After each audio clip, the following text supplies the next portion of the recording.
Hello friends, Radhe Radhe, Hare Krishna. Welcome back to my channel.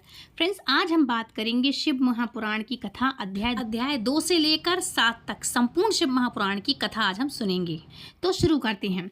अध्याय 2 में श्री सूत जी बोले, हे ऋषियों, ब्रह्मा जी के ये वचन सुनकर नारद जी पुनः पूछने लगे, हे ब्रह्मा जी, मैं सती और शंकर जी के परम पवित्र व दिव्य चरित्र को पुनः सुनना चाहता हूँ कि सती की उत्पत्ति कैसे हुई और महादेव जी का मन विवाह करने के लिए कैसे तैयार हुआ। दक्ष से नाराज होकर देवी सती ने अपनी देह को कैसे त्याग दिया और फिर कैसे हिमाचल की पुत्री पार्वती के रूप में जन्म लिया। उनके तप, विवाह, काम नाश आदि की सभी कथाएं मुझे सविस्तार सुनाने की कृपा करें। ब्रह्मा जी बोले, हे नारद, पहले भगवान शिव निर्गुण, निर्विकल्प, निर्विकारी और दिव्य थे, परंतु देवी उमा से विवाह करने के बाद वे सगुण और शक्तिमान हो गए। उनके बाएं अंग से ब्रह्मा जी उत्पन्न हुए और दाएं अंग से विष्णु जी उत्पन्न हुए। तभी से भगवान सदाशिव के 3 रूप ब्रह्मा, विष्णु और रुद्र सृष्टिकर्ता, पालनकर्ता और संहारकर्ता के रूप में विख्यात हुए। उनकी आराधना करते हुए मैं सुरासुर सहित मनुष्य आदि जीवों की रचना करने में लगा और सभी जातियों का निर्माण किया। मैंने ही मरीच, अत्रि, पुलस्त्य, अंगिरा, कृत, वशिष्ठ, नारद, दक्ष और भृगु की उत्पत्ति की और ये मेरे मानस पुत्र कहलाए। तत्पश्चात मेरे मन में माया का मोह उत्पन्न होने लगा। तब मेरे हृदय से अत्यंत मनोहारी और सुंदर रूप वाली नारी प्रकट हुई। उनका नाम संध्या था। वह दिन में क्षीण होती, परंतु रात में उनका स्वरूप सौंदर्य से निखर जाता था। वह सायंकाल को संध्या ही थी। संध्या निरंतर मंत्र का जाप करती थी। उनके सौंदर्य से ऋषि मुनियों का मन भी भ्रमित हो जाया करता था। इसी प्रकार मेरे मन से एक मनोहर रूप वाला पुरुष भी प्रकट हुआ। वह अत्यंत सुंदर और अद्भुत रूप वाला था। उनके शरीर का मध्य भाग पतला था। वह काले बालों से युक्त था। उनके दांत सफ़ेद मोतियों की तरह चमक रहे थे। उनके श्वास से सुगंध निकल रही थी। उनकी चाल मदमस्त हाथी के समान थी। उनकी आंखें कमल के समान थीं। उनकी अंगों में लगे केसर की सुगंध नासिका को तृप्त करती थी। तभी उस रूपवान पुरुष ने नियम पूर्वक अपने सिर को मुझे ब्रह्मा के सामने झुकाकर मुझे प्रणाम किया और मेरी बहुत स्तुति की। तब वह पुरुष बोला, महान ब्रह्मा, आप अत्यंत शक्तिशाली हैं। आपने ही मेरी उत्पत्ति की है। मुझ पर कृपा करें और मेरे योग्य काम मुझे बतलाएं ताकि मैं आपकी आज्ञा से उस कार्य को पूरा कर सकूं। तब ब्रह्मा जी ने कहा, हे भद्र पुरुष, तुम सनातनी सृष्टि उत्पन्न करो। तुम अपने इसी स्वरूप में फूल के 5 वर्णों में स्त्रियों और पुरुषों को मोहित करो। इस चराचर जगत में कोई भी जीव तुम्हारा तिरस्कार नहीं कर पाएगा। तुम छिपकर प्राणियों के हृदय में प्रवेश करके सुख हेतु बनकर सृष्टि का सनातन कार्य आगे बढ़ाओगे और तुम्हारे पुष्पमय बाण समस्त प्राणियों को भेद कर उन्हें मदमस्त कर देंगे। आज से तुम पुष्प बाण नाम से जाने जाओगे। इसी प्रकार तुम सृष्टि के परिवर्तक के रूप में जाने जाओगे। तो फ्रेंड्स, ये था अध्याय आज का 2। अब बात करते हैं शिव महापुराण की कथा अध्याय 3 के बारे में। अध्याय 3 में ब्रह्मा जी ने कहा, हे नारद, सभी ऋषि मुनि उन पुरुष के लिए उचित नाम खोजने लगे। तब सोच विचार करके वे बोले कि तुमसे उत्पन्न होते ही ब्रह्मा जी का मन मंथन कर दिया है। अतः तुम्हारा पहला स्तंभन होगा। तुम्हारे जैसा इस संसार में कोई नहीं है, इसलिए तुम्हारा दूसरा नाम काम होगा, तीसरा नाम मदन और चौथा नाम कंदर्प होगा। अपने नामों के विषय में जानते ही काम ने अपने 5 बाणों का नामकरण कर उसका परीक्षण किया। काम ने अपने 5 बाणों को हर्षण, रोचन, मोहन, शोषण और मारण नाम से सुशोभित किया।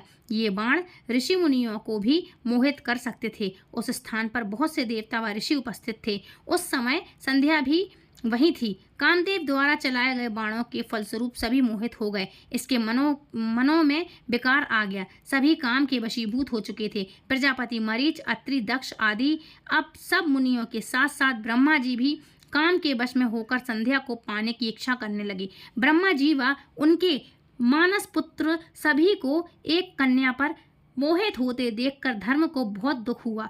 धर्म ने धर्म रक्षक त्रिलोकीनाथ का स्मरण किया।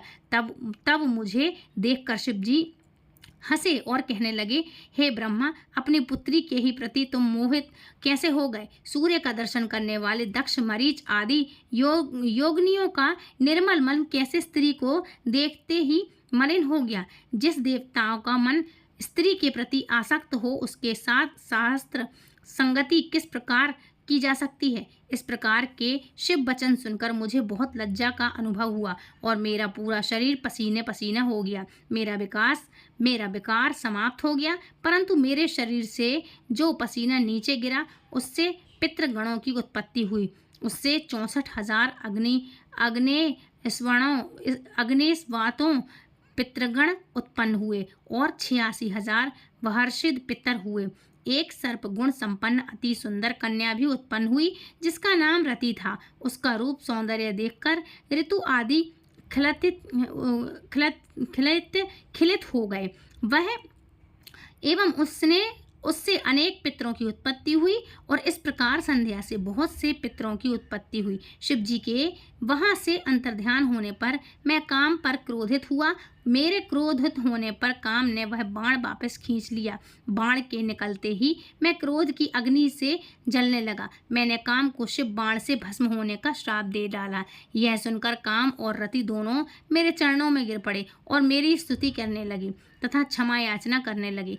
तब काम ने कहा, हे प्रभु, आपने ही तो मुझे वर देते हुए कहा था कि ब्रह्मा विष्णु रुद्र समेत सभी देवता ऋषि मुनि और मनुष्य तुम्हारे वश में होंगे। मैं तो सिर्फ अपनी उस शक्ति का परीक्षण कर रहा था, इसलिए निरपराध हूँ। प्रभु मुझ पर कृपा करें। इस श्राप के प्रभाव को समाप्त करने का उपाय बतलाइए। इस प्रकार काम के वचनों को सुनकर ब्रह्मा जी को क्रोध शांत हुआ। तब उन्होंने कहा कि मेरा श्राप झूठा नहीं हो सकता, इसलिए तुम महादेव जी के तीसरे नेत्र रूपी अग्नि बाण से भस्म हो जाओगे। परंतु कुछ समय पश्चात जब शिव जी विवाह करेंगे अर्थात उनके जीवन में देवी पार्वती जी आएंगी, तब तुम्हारा शरीर तुम्हें पुनः प्राप्त हो जाएगा। इस तरह से ब्रह्मा जी ने कामदेव को श्राप भी दिया और उनको तुरंत ही इसका हल भी बताया जब कामदेव जी ने क्षमा याचना करी। ये था अध्याय 3। अब हम बात करेंगे शिव महापुराण के अध्याय 4 के बारे में। तो अध्याय 4 हम शुरू करते हैं। अध्याय 4 में शौनक जी कहते हैं, महाप्राज्ञ सूत जी, आप धन्य हैं एवं शिव भक्तों में श्रेष्ठ हैं। हम पर कृपा करके कल्याणमय शिव पुराण के श्रवण की विधि बतलाइए जिससे हम सभी श्रोताओं को संपूर्ण उत्तम फल की प्राप्ति हो। तो अध्याय 4 में हम सुनेंगे श्रावण मास महात्म्य की विधि के बारे में। फिर सूत जी ने कहा, मुने शौनक, तुम्हें संपूर्ण फल की प्राप्ति के लिए शिव पुराण की विधि विस्तार पूर्वक बतलाता हूँ। सर्वप्रथम किसी ज्योतिषी को बुलवाकर दान से संतुष्ट करके उससे कथा का शुभ मुहूर्त निकलवाना चाहिए। उसकी पूजा का संचेत सभी लोगों तक पहुंचाना चाहिए कि हमारे यहाँ शिव महापुराण की कथा हो रही है। अपने कल्याण की इच्छा रखने वालों को इसे सुनने अवश्य पधारवाना चाहिए, मतलब इसे सुनने के लिए अवश्य से ही बुलवाना चाहिए। देश विदेश में जो भी भगवान शिव के भक्त हैं तथा शिव कथा का कीर्तन और श्रवण करते हैं, उत्सुक होते हैं, उन सभी को आदरपूर्वक बुलवाना चाहिए, उनका आदर सत्कार करना चाहिए। शिव महापुराण सुनने के लिए मंदिर, तीर्थ, वन प्रांत अथवा घर में ही उत्तम स्थान का निर्माण करना चाहिए। केले के खंभों से सुशोभित कथा मंडप तैयार कराएं और उसे सब और फल फूल, सुगंधित चंदन, अलंकृत पुष्प, धूप, दीप से अलंकृत करना चाहिए। चारों कोनों पर ध्वजा लगाकर उसे विभिन्न सामग्री से सुशोभित करें और भगवान शंकर के लिए विधि पूर्वक दिव्य आसन का निर्माण करना चाहिए तथा कथावाचक के लिए भी दिव्य आसन का निर्माण करना चाहिए। नियम पूर्वक कथा सुनने वालों के लिए भी सुयोग्य आसन की व्यवस्था करें तथा अन्य लोगों के बैठने की भी व्यवस्था करें और कथा वाचने वाले विद्वान के प्रति भी बुरी भावना ना रखें। संसार में जन्म तथा गुणों के कारण बहुत से गुरु होते हैं, परंतु उन सब में पुराणों का ज्ञाता ही परम गुरु माना जाता है। पुराण उपवेक्ता पवित्र, शांत, साधु, ईर्ष्या पर विजय प्राप्त करने वाला और दयालु होना चाहिए। ऐसा गुणी मनुष्य को इस महापुण्यमयी कथा को बाँचना चाहिए। सूर्योदय से 3:30 पहर तक इसे बाँचने का उपयुक्त समय है। मध्याह्न काल में 2 घड़ी तक कथा बाँचनी चाहिए ताकि लोग मलमूत्र का त्याग करके थोड़ी देर आराम और विश्राम कर सकें, इसलिए दिन में थोड़ी देर का रेस्ट लें। फिर दिन से जो कथा शुरू होती है आधे पहर के बाद उससे 1 दिन पहले व्रत ग्रहण करें और कथा के दिनों में प्रातःकाल का नित्य कर्म संक्षेप कर लेना चाहिए। वक्ता के पास उनकी सहायता हेतु एक विद्वान व्यक्ति को बैठना चाहिए जो कि सब प्रकार के संचयों को दूर करके लोगों को समझाने में कुशल हो, कथा से आने वाले विघ्नों को दूर कर सके और सर्वप्रथम गणेश जी का पूजन करना चाहिए। भगवान शिव व विष्णु पुराण विष्णु भक्त की भक्ति भाव से पूजा करें। तत्पश्चात श्रोता तन मन से शुद्ध होकर आदरपूर्वक शिव महापुराण की कथा सुने। जो वक्ता श्रोता अनेक प्रकार के कर्मों से भटक रहे हों, काम आदि 6 विकारों से युक्त हैं, वे पुण्य के भागी नहीं हो सकते। जो मनुष्य अपनी सभी चिंताओं को भूलकर कथा में मन लगाते हैं, उन्हें उस शुद्ध बुद्धि मनुष्यों को उत्तम फल की प्राप्ति होती है। तो फ्रेंड्स, ये था अध्याय 4 संपूर्ण हुआ। अब अध्याय 5 के विषय में बात करेंगे।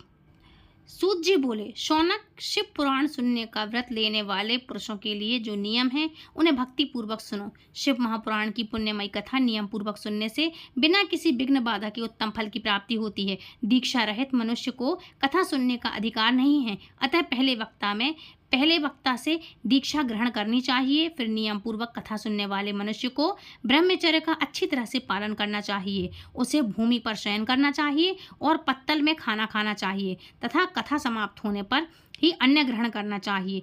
अपने सामर्थ्य के अनुसार मनुष्य के शुद्ध भाव से शिव पुराण महापुराण की कथा की समाप्ति तक उपवास रखना चाहिए और एक ही बार भोजन करना चाहिए। गरिष्ठ अन्न, दाल, जला अन्न, सेब, मसूर की दाल, बासी अन्न नहीं खाना चाहिए। जिससे कथा का व्रत ले रखा हो उसे प्याज, लहसुन, हींग, गाजर, मादक वस्तु का अमीश कहीं जाने वाली वस्तुओं को त्याग देना चाहिए। ऐसा मनुष्य प्रतिदिन सत्य, शौच, दया, मौन, सरलता, विनय तथा हार्दिक उदारता आदि सद्गुणों को अपनाए तथा साधु संतों की निंदा का त्याग करे। नियम पूर्वक कथा सुने। सकाम मनुष्य इस कथा के प्रभाव से अपनी अभीष्ट कामना प्राप्त करता है और निष्काम मोक्ष प्राप्त करता है। सभी स्त्री पुरुष को विधि विधान से शिव महापुराण की उत्तम कथा को सुनना चाहिए। हे महर्षि, शिव महापुराण की कथा समाप्ति पर श्रोताओं को भक्ति पूर्वक भगवान शिव जी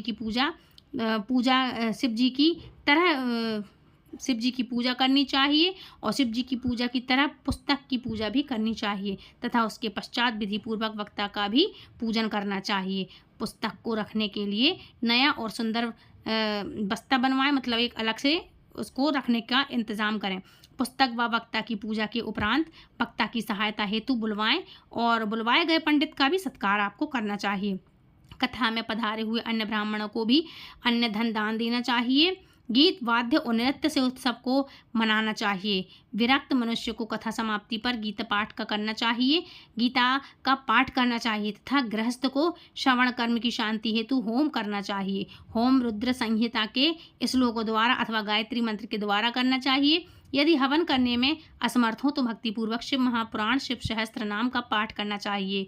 कथा श्रवण संबंधी व्रत की पूर्णता के लिए शहद से बनी खीर का भी भोजन 11 ब्राह्मणों को करा करके उन्हें दक्षिणा दे सकते हैं। समृद्ध मनुष्य 3 तोले सोने का एक सुंदर सिंहासन बनवाएं और उनके ऊपर लिखी अथवा खिलाई हुई शिव महापुराण की लिखी पोथी विधि पूर्वक स्थापित करें तथा पूजा करके दक्षिणा चढ़ाएं। फिर आचार्य का वस्त्र, आभूषण एवं गंध से पूजन करके दक्षिणा सहित वह पुस्तक उन्हें भेंट में दें। सौनक, इस प्रकार इस पुराण के दान के प्रभाव से भगवान शिव का अनुग्रहण पाकर मनुष्य भवबंधन से मुक्त हो जाता है। शिव पुराण को विधि पूर्वक संपन्न करने पर यह संपूर्ण फल देता है तथा भोग और मोक्ष प्रदान करता है। मुने, शिव पुराण का सारा महात्म्य में जो संपूर्ण फल देने वाला है वह मैंने तुम्हें सुना दिया है। अब आप और क्या सुनना चाहते हो? श्रीमान, शिव महापुराण सभी पुराणों के माथे का तिलक है। जो मनुष्य सदा भगवान शिव का ध्यान करते हैं उनकी वाणी शिव के गुणों से स्तुति करती है और जिनके दोनों कान उनकी कथा सुनते हैं उनका जीवन सफल हो जाता है। वे संसार सागर से पार हो जाते हैं। ऐसे लोग इस लोक और परलोक में सदा ही निवास रखते हैं और सुखी रहते हैं। भगवान शिव के सच्चिदानंद स्वरूप में संपूर्ण का स्पर्श पाकर समस्त प्रकार के कष्टों का निवारण हो जाता है और उनकी महिमा जगत के 12 और भीतर दोनों जगह विद्यमान रहती है। उन अनंत आनंद रूप स्वरूप परम शिव की मैं शरण लेता हूँ। तो फ्रेंड्स, ये था अध्याय 5। अब बात करेंगे शिव महापुराण के अध्याय 6 के बारे में। तो अध्याय 6 शुरू करते हैं। तो अध्याय 5 में हमने ये जाना कि शिव महापुराण की कथा कराने की विधि क्या है, कैसे करना चाहिए, किस तरह से हमें उसका सबको पाठ कराना चाहिए, सुनना चाहिए, दूसरों को श्रवण कराना चाहिए। अब बात करेंगे हम अध्याय 6 के बारे में। अध्याय 6 में ब्रह्मा विष्णु को भगवान शिव के दर्शन कैसे होते हैं। तो अध्याय 6 में ब्रह्मा जी बोले, मुनीश्वर नारद, हम दोनों देवता घमंड को भूलकर निरंतर भगवान शिव का स्मरण करने लगे। हमारे मन में ज्योतिर्लिंग के रूप में प्रकट परमेश्वर के वास्तव रूप का दर्शन करने की इच्छा और प्रबल हो गई। शिव शंकर गरीबों के प्रतिपालक, सहंकारियों के गर्व को चूर करने वाले तथा सबके अविनाशी प्रभु हैं। वे हम पर दया करते हैं और हमारी उपासना से प्रसन्न हो गए। उस समय वहाँ उन सुरश्रेष्ठ से ओम नाद स्पष्ट रूप से सुनाई दे रहा था।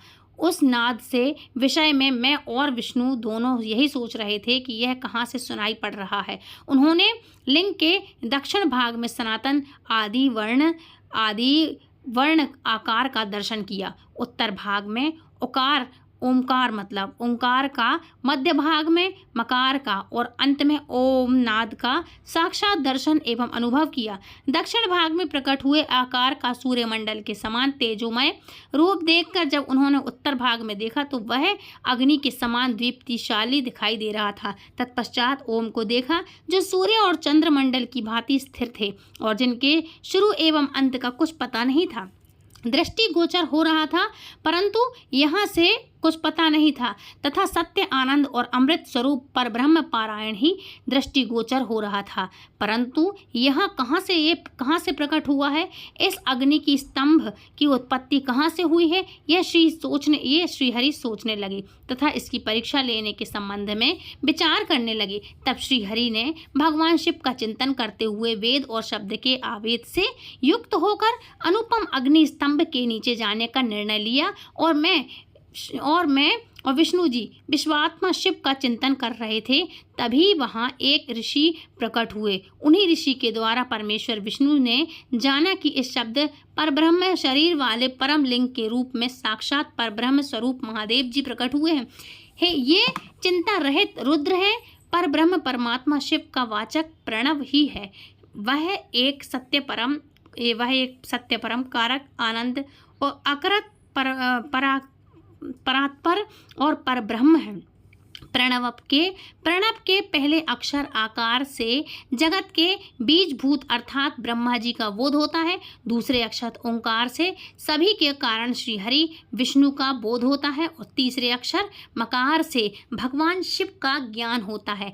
आकार सृष्टिकर्ता, ओंकार मोह में डालने वाला और मकार नित्य अनुग्रह करने वाला है। मकार अर्थात भगवान शिव बीजी अर्थात बीज के स्वामी हैं। जो आकार अर्थात शिव जी बीज हैं। ओंकार अर्थात विष्णु जी योनि हैं और महेश्वर जो बीज हैं, जो महेश्वर बीज और योनि हैं। इन सभी को नाद कहा गया है। बीजी अपने बीज को अनेक रूप में विभक्त करते हैं और बीजी भगवान शिव के लिंग से ओंकार रूप योनि में स्थापित होकर चारों तरफ ऊपर की ओर बढ़ने लगा। वह दिव्य अंड कई वर्षों तक चल रहा था। हजारों वर्ष के बाद भगवान शिव ने इस अंड को 2 भागों में विभक्त कर दिया। तब इसके 2 भागों में से पहला स्वर्णमय कपाल ऊपर की ओर स्थिर हो गया जिससे स्वर्ग लोक उत्पन्न हुआ तथा कपाल के नीचे के भाग से 5 तत्वों वाली पृथ्वी प्रकट हुई। उस अंड से चतुर्मुख ब्रह्मा उत्पन्न हुए जो समस्त लोकों के सृष्टि है।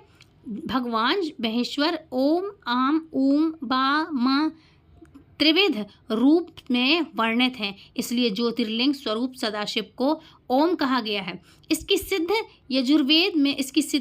यजुर्वेद में भी होती है। देवेश्वर शिव को जानकर विष्णु जी ने शक्ति संभूत मंत्रों द्वारा उत्तम एवं महान अभ्युदय से सुशोभित भगवान शिव की स्तुति करना शुरू कर दी। इसी समय मैंने और विश्वपालक भगवान विष्णु ने एक अद्भुत सुंदर रूप देखा जिसके 5 मुख 10 भुजा कपूर के समान गौरवर्ण परम कांतिमय अनेक आभूषणों से विभूषित महान उदार महावीर्यवान और पुरुषों के लक्षण से युक्त था और जिनके दर्शन पाकर मैं और विष्णु जी धन्य हो गए। तब परमेश्वर महादेव भगवान प्रसन्न होकर अपने दिव्यमय रूप में स्थिर हो गए। आकार उनका मस्तक है, आकार ललाट है, इकार दाहिना और इकार बायां नेत्र है, ओंकार दाहिना और ओंकार बायां कान है, त्रिकार दया और ऋकार मतलब ऋषि वाला ऋकार बायां गाल है,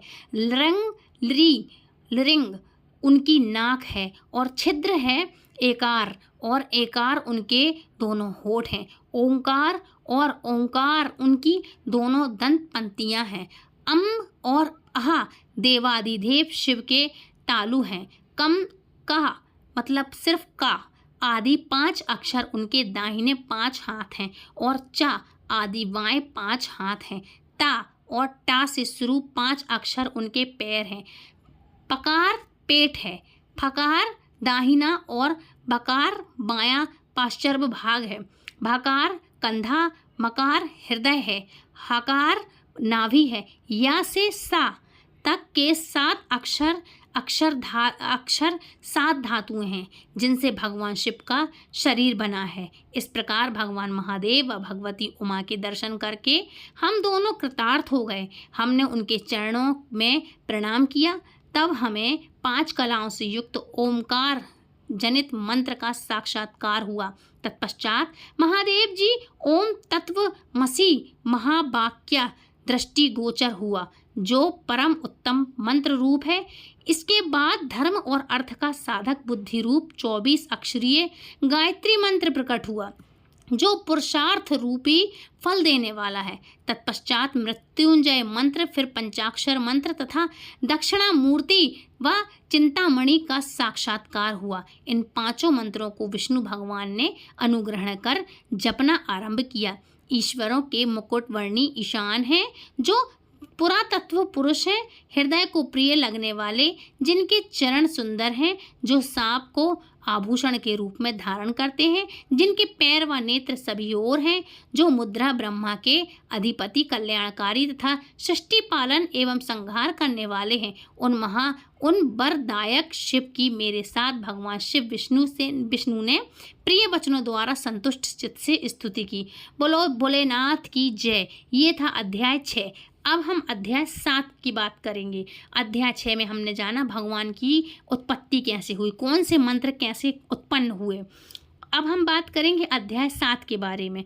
तो देवी उमा एवं भगवान शिव का प्रकट एवं उपदेश देना क्या हुआ, तो अध्याय 7 में ये हम जानेंगे। तो अध्याय 7 में ब्रह्मा जी बोले, नारद, भगवान विष्णु द्वारा की गई अपनी स्तुति सुनकर कल्याणमयी शिव बहुत प्रसन्न हुए और देवी उमा सहित वहां प्रकट हुए। भगवान शिव के 5 मुख थे और हर मुख में 3-3 नेत्र थे। मस्तक एवं चंद्रमा, सिर पर जटा तथा संपूर्ण अंगों में विभूति लगा रखी थी। 10 भुजा वाले, गले में नीलकंठ आभूषण से विभूषित और माथे पर भस्म का त्रिपुंड लगाए हुए थे। उनका यह रूप मन को मोहने वाला था और परम आनंदमयी था। महादेव जी के साथ भगवती उमा ने भी हमें दर्शन दिए। उनको देखकर मैंने विष्णु जी पुनः उनकी स्तुति करने लगे और विष्णु जी ने तुरंत उनकी स्तुति करना शुरू कर दी। तब सब पापों को नाश करने वाले तथा अपने भक्त पर दया कृपा दृष्टि रखने वाले महेश्वर ने मुझे और भगवान विष्णु को श्वास से वेद का उपदेश दिया। तत्पश्चात उन्होंने हमें गुप्त ज्ञान प्रदान किया। वेद का ज्ञान प्राप्त कर कृतार्थ हुए। विष्णु जी और मैंने भगवान शिव और देवी के सामने अपने दोनों हाथ जोड़कर नमस्कार किया तथा प्रार्थना की। विष्णु जी ने पूछा, हे देव, आप किस प्रकार प्रसन्न होते हैं तथा किस प्रकार आपकी पूजा और ध्यान करना चाहिए, कृपया कर हमें इसके बारे में बताएं तथा सदुपदेश देकर धन्य करें। ब्रह्मा जी कहते हैं, नारद, इस प्रकार श्रीहरि की यह बात सुनकर अत्यंत प्रसन्न हुए। कृपा निधान शिव ने प्रीति पूर्वक यह बात की। शिव जी बोले, मैं तुम दोनों की भक्ति से बहुत प्रसन्न हूँ। मेरे इसी रूप का पूजन व चिंतन करना चाहिए। तुम दोनों महाबली हो, मेरे दाएं बाएं अंगों से प्रकट हुए हो, लेकिन लोकप्रियता ब्रह्मा मेरे दाहिने पार्श्व से और पालनहार विष्णु मेरे बाएं पार्श्व से प्रकट हुए हो। तुम पर मैं तुम पर भली भांति प्रसन्न हूँ और तुम्हें मनवांछित फल देता हूँ। तुम दोनों की भक्ति सदृढ़ हो जाएगी। सदृढ़ हो। मेरी आज्ञा का पालन करते हुए ब्रह्मा जी आप जगत की रचना करें तथा भक्त विष्णु जी आप इस जगत का पालन करें। भगवान विष्णु बोले, प्रभु, यदि आपके हृदय में हमारी भक्ति से प्रीति उत्पन्न हुई है और आप हम पर प्रसन्न होकर हमें वर देना चाहते हो तो हम यही वर मांगते हैं कि हमारे हृदय में सदैव आपकी अनन्य एवं अविचल भक्ति बनी रहे। तब ब्रह्मा जी बोले, नारद, विष्णु जी की यह बात सुनकर भगवान शंकर प्रसन्न हुए। तब हमने दोनों हाथ जोड़कर उन्हें प्रणाम किया। तब शिव जी कहते हैं, मैं सृष्टि पालन और संहार का करता हूँ। मेरा स्वरूप सगुण और निर्गुण है। मैं ही सच्चिदानंद निर्विकार पर ब्रह्म और परमात्मा हूँ। सृष्टि की रचना, रक्षा और प्रलय रूप गुणों के कारण मैं ही ब्रह्मा, विष्णु और रुद्र नाम धारण करके 3 रूपों में विभक्त हुआ हूँ। मैं भक्ति वत्सल हूँ और भक्तों की प्रार्थना को सदैव पूरी करता हूँ। मेरे इसी अंश से रुद्र की उत्पत्ति होगी। पूजा की विधि विधान की दृष्टि से हम में कोई अंतर नहीं होगा। विष्णु, ब्रह्मा और रुद्र तीनों एक रूप होंगे। इनमें भेद नहीं है। इनमें जो भेद मानेगा वह घोर नरक भोगेगा। मेरा शिव रूप सनातन है तथा सभी का मूलभूत रूप है। यह सत्य ज्ञान एवं अनंत ब्रह्मा है। ऐसा जानकर मेरे यथार्थ स्वरूप का दर्शन करना चाहिए। मैं स्वयं ब्रह्मा जी की भ्रकुटी से प्रकट होऊंगा। ब्रह्मा जी आप सृष्टि के निर्माता बनो। श्री हरि विष्णु इसका पालन करेंगे तथा मेरे अंश से प्रकट होने वाले रुद्र प्रलय करने वाले हैं। उमा नाम से विख्यात परमेश्वरी प्रकृति देवी हैं। उन्हीं की शक्ति भूता बांग देवी सरस्वती ब्रह्मा जी की अर्धांगिनी होंगी और दूसरी देवी जो प्रकृति देवी उत्पन्न होंगी लक्ष्मी रूप में विष्णु जी की शोभा बढ़ाएंगी तथा काली नाम से जो तीसरी भक्ति शक्ति उत्पन्न होगी वह मेरे अंशभूत रुद्रदेव को प्राप्त होंगी। कार्य सिद्धि के लिए वे ज्योतिर रूप में प्रकट होंगी। उनका कार्य सृष्टि पालन और संहार का संपादन है। मैं ही सृष्टि पालन और संहार करने वाले रज आदि 3 गुणों द्वारा ब्रह्मा, विष्णु और रुद्र नाम से प्रसिद्ध हूँ। 3 रूप में प्रकट होता हूँ। तीनों लोकों का पालन करने वाले श्रीहरि अपने भीतर तमोगुण और बाहर सत्वगुण धारण करते हैं। त्रिलोक का संहार करने वाले रुद्रदेव भीतर सत्वगुण और बाहर तमोगुण धारण करते हैं तथा त्रिभुवन की सृष्टि करने वाले ब्रह्मा जी बाहर और भीतर से रजोगुणी हैं। इस प्रकार ब्रह्मा, विष्णु तथा रुद्र तीनों देवताओं में गुण हैं तो शिव गुणातीत माने जाते हैं। हे विष्णु, तुम मेरी आज्ञा से सृष्टि का प्रसन्नतापूर्वक पालन करो। ऐसा करने से तुम तीनों लोकों में पूजनीय हो जाओगे। बोलो भोलेनाथ की जय। तो फ्रेंड्स, ये थे अध्याय आज तक के। आई होप आज की कथाएं आज के अध्याय आपको पसंद आए होगी। यदि वीडियो पसंद आई तो प्लीज़ वीडियो को लाइक, शेयर, कमेंट करें, चैनल सब्सक्राइब करें और यदि हमारे चैनल पर आप पहली बार आए हैं तो प्लीज़ चैनल को सब्सक्राइब करके बेल आइकन को ऑल पर प्रेस करना ताकि आने वाली हर एक वीडियो की नोटिफिकेशन सबसे पहले आप तक पहुँचे। तो फ्रेंड्स, मिलती हूँ नेक्स्ट वीडियो में। तब तक के लिए राधे राधे, हरे कृष्णा, बम बम भोलेनाथ की, हरे कृष्णा, हरि बोल।